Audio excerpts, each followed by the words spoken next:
Siswa सरियामान ward number 14 के मुखिया हमारे साथ मौजूद हैं, जिनका नाम जयदीप कुमार उर्फ गुड्डू प्रसाद है।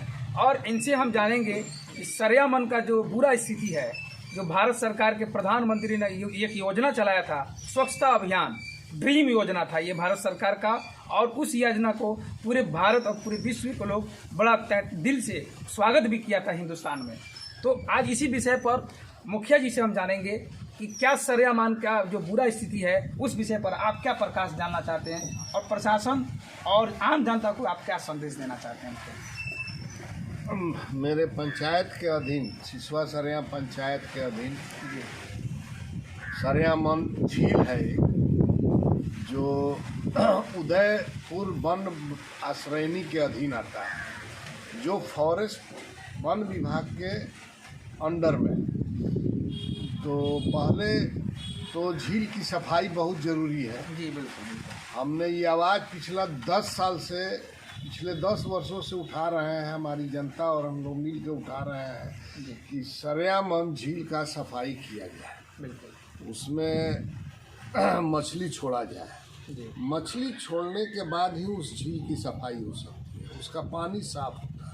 एक ज़माना था कि यहाँ से पानी बेतिया शहर में जाकर बिकता था, जो खारा पानी जिससे पेट साफ रहता था। तमाम जामुन के पेड़ हैं उसमें, झील के किनारे किनारे जंगल में, जिसका फल गिरता था सरियामान में, और उससे पानी खारा होता था। लोग पाचन के लिए बेतिया ये पानी बिकता था शहर जाके।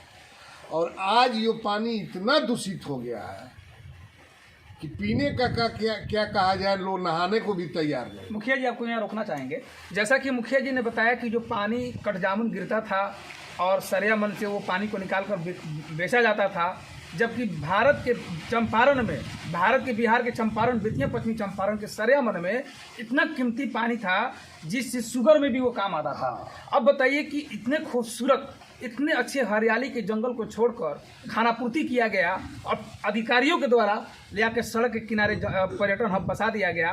कहाँ ये प्रशासन ध्यान नहीं दे रही है, आकर्षित नहीं हो रही है ध्यान। मैं मुखिया जी आपसे चाहता हूँ, आप प्रशासन से क्या इस पर मांग कर रहे हैं।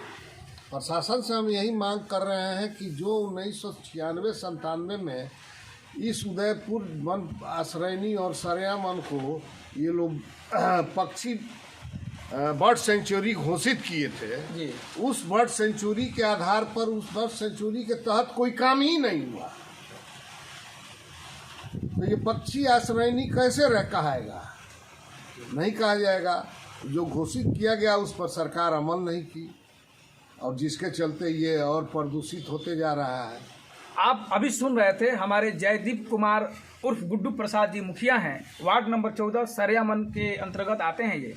और इनकी ललक थी कि हमारे सरियामान को विकसित किया जाए, पूरे भारत में ये संदेश जाए, और पूरे भारत के पंडित ब्राह्मण और वहाँ के बड़े बड़े ज्योतिष यहाँ पर आकर उस पानी का लाभ उठाएं, और शुगर के पेशेंट जो दर दर भटक रहे हैं, लाखों करोड़ बर्बाद कर रहे हैं, उनकी इलाज इस पानी से संभव हो सके ना।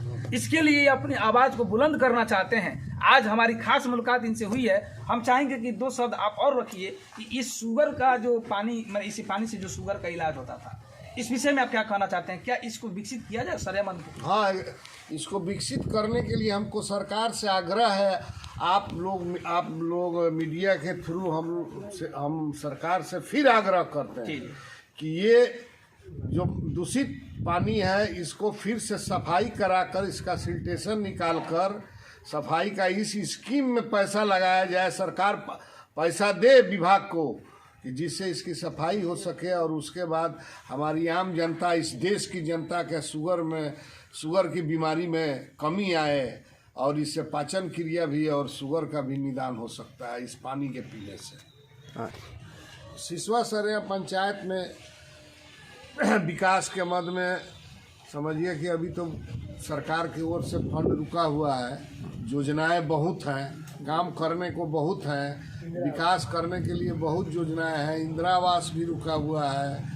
समझिए एक नल जल है जो ही चल रहा है सुचारू रूप से, बाकी सभी योजनाएं अभी बंद पड़ी हैं, और इससे जनता में बहुत आक्रोश है कि पिछले 14-15 महीने से फंड हम लोग का घर नहीं बन पा रहा है। क्या कारण है मतलब? इसका क्या कारण है? मुखिया जी एक बात जानना चाहते हैं कि यहाँ का स्थानीय विधायक नारायण साह थे जो बीजेपी से थे और बाद में बिहार सरकार ने उनको पर्यटन मंत्री बना दिया, तो क्या उनको नहीं लगा कि हमारा स्थानीय गांव समाज है, क्या यहाँ पर उसको हम लोग विकसित किया जाए? उन्हीं का हमारे विधायक नारायण शाह जी पर्यटन मंत्री थे, वो भी उनसे भी कहते गए, सिर्फ आश्वासन देते गए कि हाँ हम इस क्षेत्र का विकास करेंगे, उदयपुर जंगल और सरियामन का एकदम सर सफाई करा के एकदम सही करा देंगे हम। लेकिन अभी तक उसमें कोई काम नहीं हुआ, वो भी नहीं कर पाए, सिर्फ आश्वासन देते रहे। जैसा कि आप देख रहे हैं कि मुखिया जी की जुबानी भी आप सुन रहे थे कि नारायण साहब भाजपा के मंत्री थे पर्यटन, जो कि नौतन बेरिया विधानसभा अंतर्गत यहीं के लोग एक एक वोट अपना कीमती देकर उनको विधायक बना दिया, मंत्री बना दिया, लेकिन फिर भी मंत्री बनने के बाद अपने गाँव एरिया के लिए, अपने विधानसभा के लिए उन्होंने कुछ भी नहीं किया। तो क्या ऐसी सरकार की रहना जरूरी है? आप अगला वीडियो में फिर मेरा देखेंगे।